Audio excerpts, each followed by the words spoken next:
Assalamualaikum warahmatullahi wabarakatuh. Perkenalkan, nama saya Ryan Septiarwita, mahasiswa PGSD semester 4 Universitas Megarizky Makassar. Di sini saya akan menjelaskan tugas proyek saya yang berjudul Pencemaran Tanah untuk memenuhi tugas mata kuliah Pendidikan Lingkungan Hidup yang diampu oleh Bapak Muhammad Taufik, SSC MPD. Pertama-tama di sini saya akan menjelaskan tentang pengertian pencemaran tanah. Pencemaran tanah adalah keadaan di mana bahan kimia buatan manusia masuk dan merubah lingkungan tanah alami.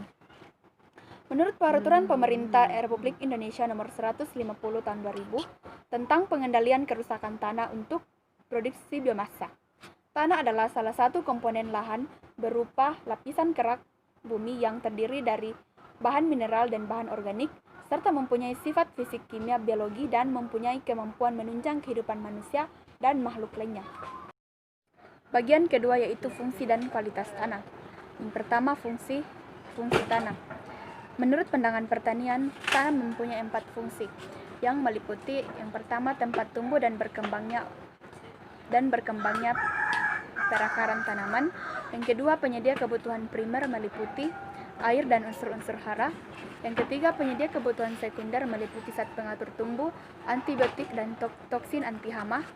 Yang keempat, habitat organisme tanah baik yang menguntungkan maupun merugikan.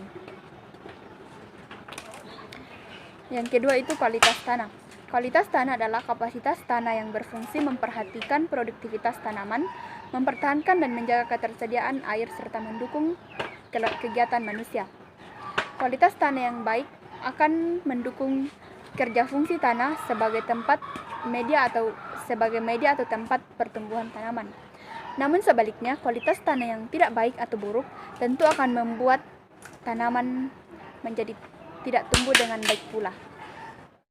Nah, bagian kedua di sini yaitu sumber pencemaran tanah. Berikut ini beberapa sumber penting dari pencemaran tanah. Yang pertama, limbah padat dan cair yang berasal dari aktivitas manusia.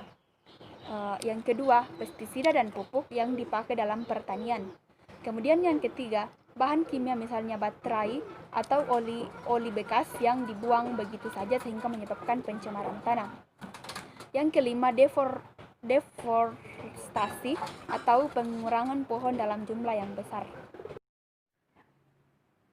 Contoh sumber pertama yaitu limbah padat dan cair yang berasal dari aktivitas manusia. Nah, di sini saya akan memperlihatkan contoh limbah cair yang berasal dari sisa deterjen yang jika dibuang ke tanah begitu saja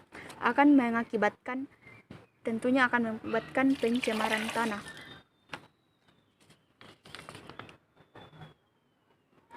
Kemudian contoh kedua yaitu penggunaan pupuk misalnya pupuk urea yang terbuat dari bahan kimia. Meskipun demikian, tanpa kita sadari hal ini dapat memicu pencemaran karena bahan kimia yang terkandung dalamnya cukup berbahaya. Nah, sumber yang selanjutnya itu bahan kimia misalnya oli bekas yang ketika ditumpahkan begitu saja atau tertumpah dengan sengaja ke tanah, tentunya juga akan menyebabkan pencemaran pula. Nah, dari hasil temuan yang saya dapatkan di sini yaitu pembuangan sampah plastik, sampah-sampah baik sampah organik maupun sampah anorganik yang dibuang oleh masyarakat setempat sehingga menyebabkan lingkungan di sekitar warga menjadi tercemar. Bagian terakhir yaitu solusi. Pencemaran tanah sebenarnya bisa ditanggulangi bersama asalkan kita sadar untuk tetap menjaga lingkungan. Berikut adalah beberapa langkah-langkah untuk menangani masalah pencemaran tanah. Yang pertama yaitu memisahkan sampah. Cara menanggulangi pencemaran tanah adalah memisahkan sampah organik seperti sisa daun dan ranting dan kulit buah-buahan dengan sampah plastik anorganik seperti plastik, kaleng bekas, botol, dan lain-lain. Jadi langkah ini merupakan langkah yang sederhana tetapi juga bisa diterapkan dengan benar. Jika diterapkan dengan benar, bisa mengurangi pencemaran tanah. Dan itu adalah sisa-sisa bahan anorganik. Langkah yang kedua yaitu menyiapkan 2 buah tong sampah, yaitu sampah organik, kemudian sampah anorganik. Kemudian setelah kita menyediakan 2 buah tong sampah, kita buang sesuai kategori masing-masing.